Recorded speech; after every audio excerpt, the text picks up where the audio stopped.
I, 22M, caught my GF, now ex, of 3 years, 22F, sleeping with my best friend of 7 years, now also ex. 22M, violence was almost had. My day has been a shambles, to say the least. Well, I believe I can safely say it was the worst day of my life. So I suppose a little history is in need. This is going to be a lengthy one. I made pretty good friends with this man, Josh, in my high school 7 years ago. We'd known each other since grade 3, I believe, but hadn't truly hung together until grade 10 for various reasons. He and I were as close as brothers could be. The only time our friendship faltered was when we both had emotions for the same girl in high school. I went after her initially. I messed up happens. They finally met a few weeks later.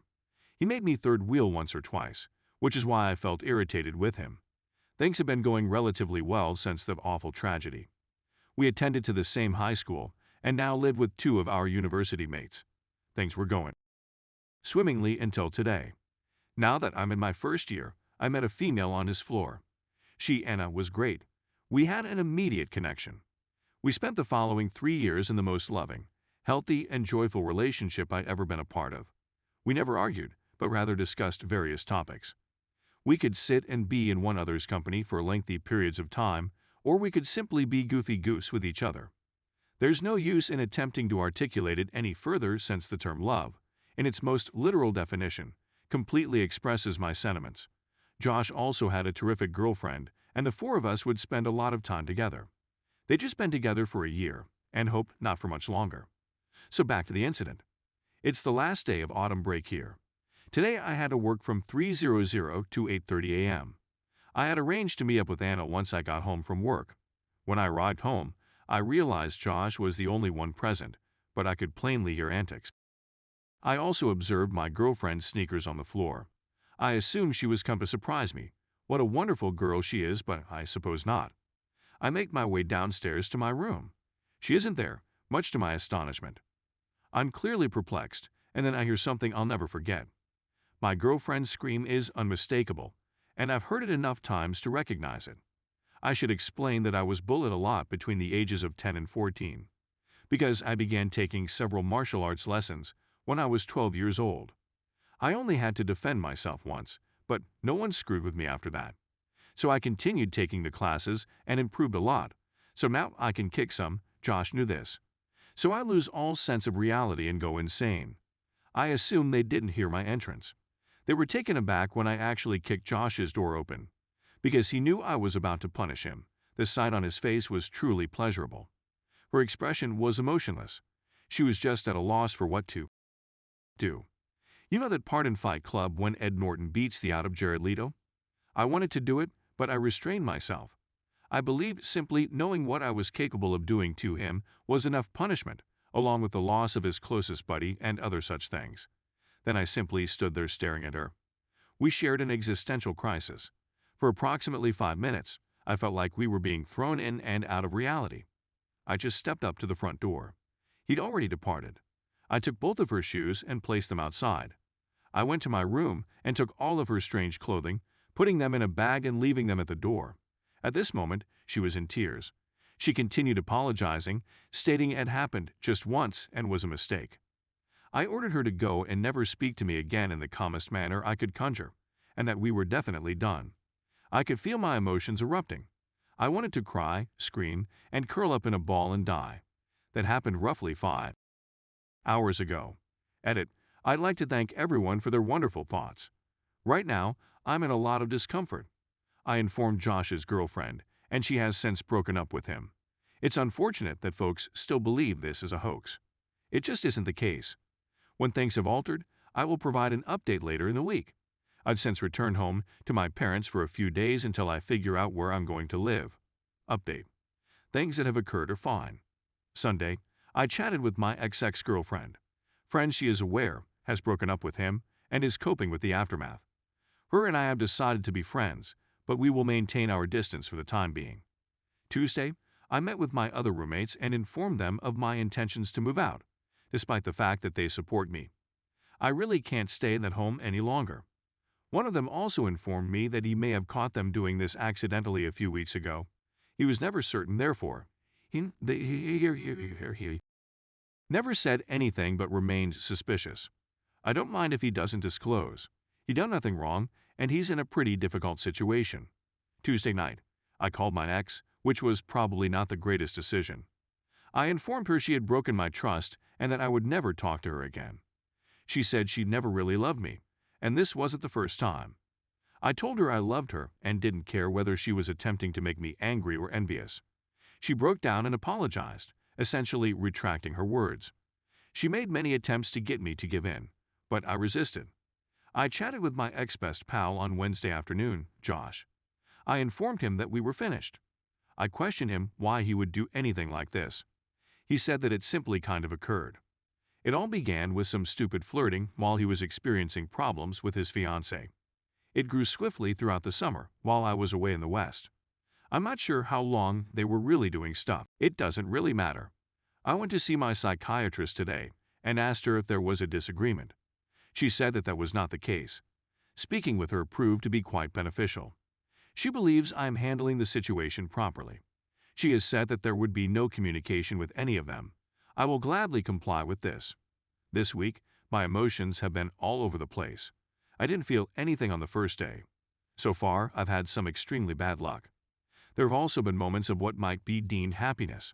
I'm not sure what that is anymore. Wasn't it a little melodramatic? The future. I'm thinking about moving to a couple different cities. Canada is a wonderful nation with a plethora of wonderful cities. Hopefully, the future holds some exciting surprises. Please, gentlemen. I honestly can't keep up with all of the wonderful things people are saying. I'm not the hero that Reddit deserved, nor was I the one that was required. To be clear, I already live in Canadaland. The syrup is in my veins. It seems like if I travel somewhere in this nation, I will be getting drunk with someone, which is okay. I'm considering either Vancouver or Victoria. So, sure, things are so strange, but you guys are doing so lot to assist. Story 2. My girlfriend of 12 months cheated and hidden a huge secret from me. This is the whole story because, despite the fact that it officially ended 3 weeks ago, I'm still seeing flashbacks and having difficulty absorbing everything, and I'm not sleeping well at night due to the stress. Several months ago, I met a woman online who portrayed herself as a semi-successful businesswoman who had previously owned and operated a massage parlor and was now constructing another.